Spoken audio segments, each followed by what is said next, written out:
कहना चाहिए हमारी ऑडियंस को बताएं चेतक फेस्टिवल के बारे में कि ये क्या है और क्यों मनाया जाता है, अगर इस बारे में कुछ बताएं। देखिए 300-350 साल पुराना एक हॉर्स का फेयर होता था, क्योंकि पुराने ज़मानों में हॉर्स या अश्व ट्रांसपोर्टेशन का एक मुख्य साधन था। पहले कोई गाड़ियाँ नहीं थी, कुछ नहीं था। उस वक्त युद्ध करना हो तो घोड़े की ज़रूरत है, ट्रांसपोर्ट कहीं जाना हो तो घोड़े की ज़रूरत है, घोड़ा गाड़ी की ज़रूरत है। इसलिए अश्व एक मुख्य साधन था। इसलिए अबे सारंगखेड़ा एक ऐसी जगह है जो एक समृद्ध तापी नदी का बहुत बड़ा तापी रिवर है, उसका किनारा है, और उस पर अच्छा चारा पानी सब वहाँ पे व्यवस्था होती थी। इसलिए पहले तो कोई बॉर्डर्स नहीं थे, तो उस हिसाब से अरबस्तान से, मारवाड़ से, काठियावाड़ से, पाकिस्तान कुछ एरिया से जो अश्व आते थे, और वो अश्व इंडिया में भारतवर्ष में आके तो सारंगखेड़ा रुकते थे। फिर वहाँ पे 2-4 महीने रुकने के बाद में वहाँ पे अश्वों की खरीदी बिक्री होती थी। जिसको जैसी ज़रूरत होती थी वो अश्वों की खरीदी बिक्री करता था। अश्व वहाँ पे राजा, महाराजा, सुल्तान, बादशाह ऐसे लोग अपने युद्ध के लिए अपने किसी के साथ सेनापतियों के साथ बेच के वहाँ पे युद्ध के लिए अश्व खरीदी करते थे। जिनको अश्व शौकीन थे, जिनको अश्व पालन करना था, वहाँ पे अपने पालन के लिए अश्व खरीदते थे। ट्रांसपोर्टेशन के लिए कुछ लोग खरीदते थे, और इसलिए वो ट्रेडिंग पहले से ही चलते आ रहा है। उसको 350 साल का पुराना इतिहास है। शिवाजी सावंत जी जो अपने मराठी में जो जानकार रहे उनको पता है कि उन्होंने काफ़ी कादम्बरी और वो उसका लिखन किया है। उसमें सारंगखेड़ा का उसका भी जिक्र उसमें हुआ है।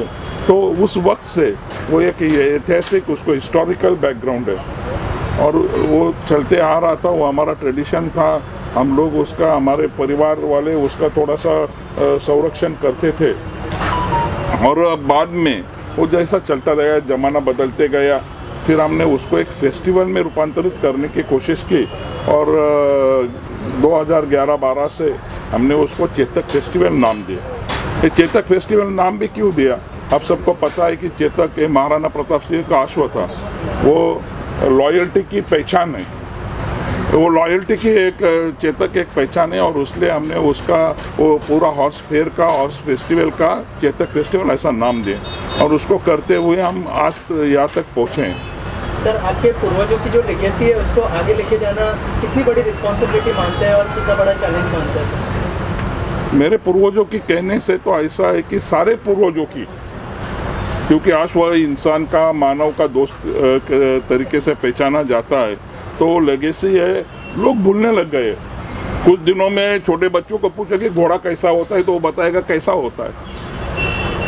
तो ये पहचान हमारी जो भारतीय संस्कृति की पहचान है, भारत का इतिहास है, उसको, उसकी पहचान बरकरार रखना हम सबका कर्तव्य है, और उसको हम पार कर रहे हैं। उसके लिए हम, हमारी जिम्मेदारी जो है, हम वो जिम्मेदारी निभा रहे हैं। सर, हमारे देश में जो है सबसे बड़ा हिस्सा अभी यूथ का है, तो यूथ के लिए क्या क्या नई चीज़ें आप लोगों ने इंक्लूड की है इस फेस्टिवल में, अगर उस बारे में कुछ बताएं। इस बार चेतक फेस्टिवल में हमने जो हमारा 3 सप्ताह का होने वाला है, 3 वीक्स का होने वाला है, उसमें हमारा जो 3rd वीक है, हमने वो एजुकेशनल और यूथ फेयर करके उसको हमने रखा है पूरा 7 डेज़ का। और उसमें हम वहाँ पे जो करियर गाइडेंस के वो कुछ इंस्पिरेशनल हो, ऐसा कुछ सेमिनार्स वहाँ पे रखने वाले, और उसके साथ साथ में हम इक्विस्टेरियन स्पोर्ट्स भी रखने वाले हैं, क्योंकि इक्विस्टेरियन स्पोर्ट्स के बारे में महाराष्ट्र में अभी हम काफ़ी पीछे हैं, क्योंकि महाराष्ट्र के पुलिस या उसमें अभी भी अश्वदल नहीं। कई राज्यों में, कई स्टेट में पुलिस में 5% उसका रिजर्वेशन होता है नौकरी में। जो इक्विस्टेरियन स्पोर्ट्स में जो बच्चे अच्छे होते हैं उनके लिए मिलिट्री में भी उसका रिजर्वेशन है, और उसी लिए हम पीछे। अभी तक महाराष्ट्र स्टेट ने भी इक्विस्टेरियन स्पोर्ट्स को गृहीत नहीं किया, अभी जाहिर नहीं किया।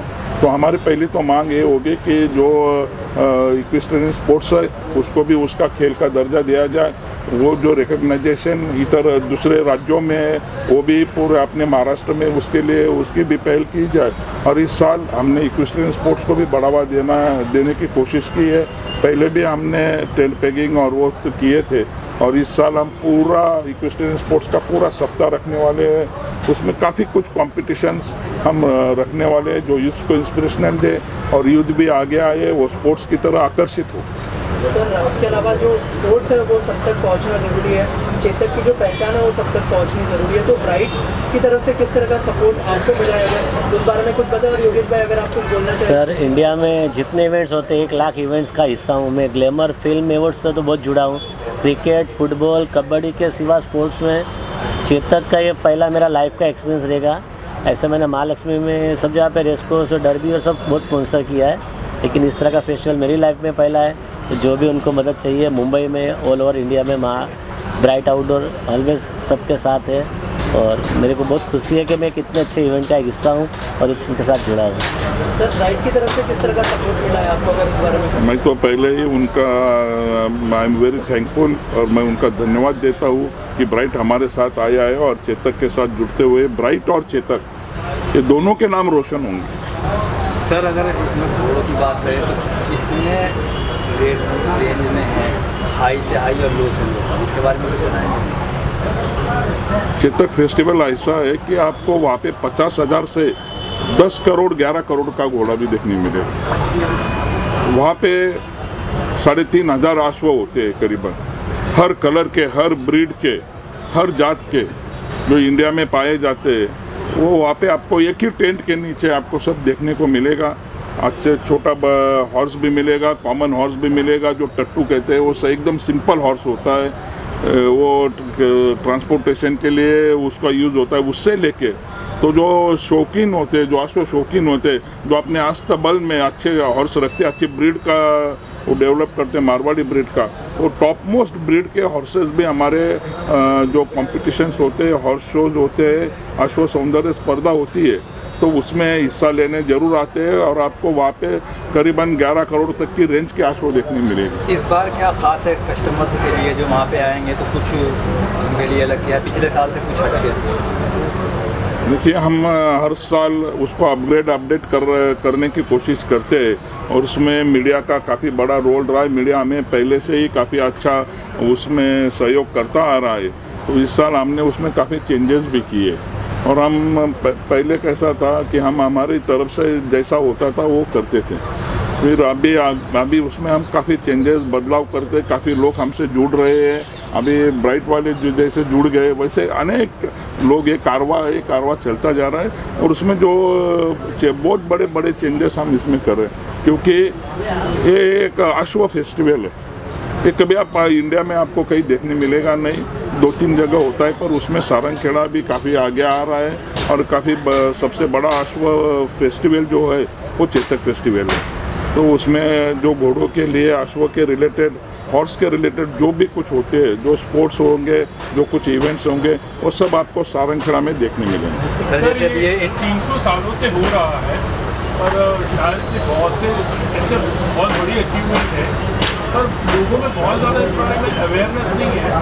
ऐसा क्यों मानते हैं? और सरकार की तरफ से ये लोग कितना, आप लोग सरकार के लिए बहुत बड़ी चीज़ है, 300 साल इज वेरी लॉन्ग टाइम, तो उस पर क्या सरकार की तरफ से भी आपको साथ में सरकार का कितना सहयोग होता है? सरकार हमारे साथ में होती है, सरकार का भी डायरेक्ट इनडायरेक्ट सपोर्ट तो वैसे पहले से भी रहा है इतने साल, क्योंकि हर कोई कोशिश करता है कि ये उसको बढ़ावा दिया जाए।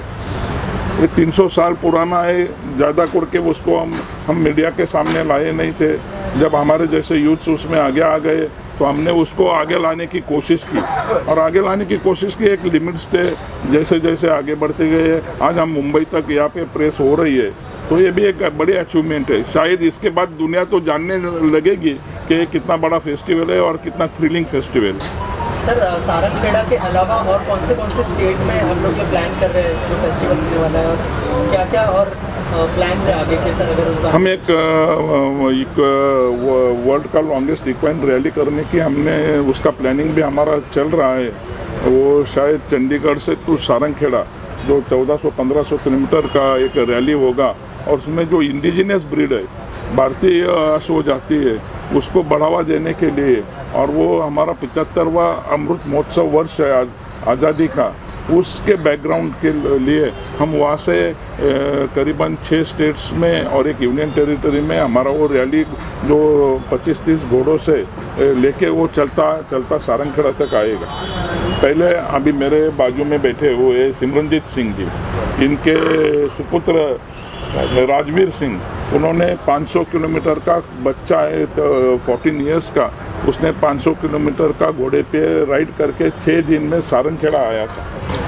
और माननीय तब देवेंद्र फडणवीस जी मुख्यमंत्री थे, उन्होंने उसका स्वागत भी किया। तो ऐसे ही हम जो कुछ बच्चे जो अश्व के लिए प्रति प्यार रखते हैं और कुछ करना चाहते हैं, हम हमेशा ही चेतक फेस्टिवल उनको बढ़ावा देते आया। सर आप कहना चाहिए अपना प्रोडक्शन मेकर और एसोसिएशन? मेरा नाम सिमरनजीत सिंह है, मैं अकोला महाराष्ट्र से हूँ और मुन्ना दादा के साथ सारंगखेड़ा फेस्टिवल में स्पोर्ट्स और यूथ अवेयरनेस की तरफ मेरा ज़्यादा ध्यान है। जैसे मुन्ना दादा ने कहा कि इस साल हम लोग स्पोर्ट्स का जो वीक है वो यूथ इसके तरफ ज़्यादा से ज़्यादा अपना रुझान दिखाए और इस बार हम स्टेट को अपील कर रहे हैं कि जो सारंगखेड़ा में इक्विस्टेरियन स्पोर्ट्स होने वाले हैं उसको एटलीस्ट इंटर स्टेट का कंपटीशन का दर्जा दिया जाए, ताकि वहाँ जो भी पार्टिसिपेट करे उसको एक सर्टिफिकेट मिले और उसकी कोई अहमियत हो जो उसको एकेडमिक्स में आगे हेल्पफुल हो। मुन्ना दादा के प्रयत्न से हम लोग यही वीक में गवर्नमेंट के साथ भी कम्युनिकेशन करने वाले हैं और मेरे साथ जो हमारे स्पोर्ट्स को देखने वाले mister Nabeel, who is also present here, is also record holder for India. इन्होंने काफ़ी सारे स्पोर्ट्स किए हैं यूथ के साथ। तो we together as a team हम लोग कुछ ऐसे स्पोर्ट्स लेके आएंगे जो कन्वीनियंट भी है और आम तौर पे जो बच्चों को खेलने के लिए बहुत सरकारी परमिशनें, आर्मी का बैकअप या पुलिस का बैकअप लगता है, उसके बावजूद उसको इजी एक्सेस देंगे स्पोर्ट्स का। मुन्ना दादा का एक और प्रोजेक्ट है कि महाराष्ट्र में हॉर्स प्रीमियर लीग शुरू हो, तो वो भी जल्द सारंगखेड़ा से किक स्टार्ट हो। सर ये महंगा शौक नहीं है, महंगा स्पोर्ट्स कह सकते हैं? कोई भी शौक और कोई भी स्पोर्ट्स महंगा नहीं है अगर वो आपके बच्चे को फेम देता है। सही मानिए क्रिकेट से तो सस्ता ही है। Okay, thank you so much. Visuals वगैरह हाँ, वो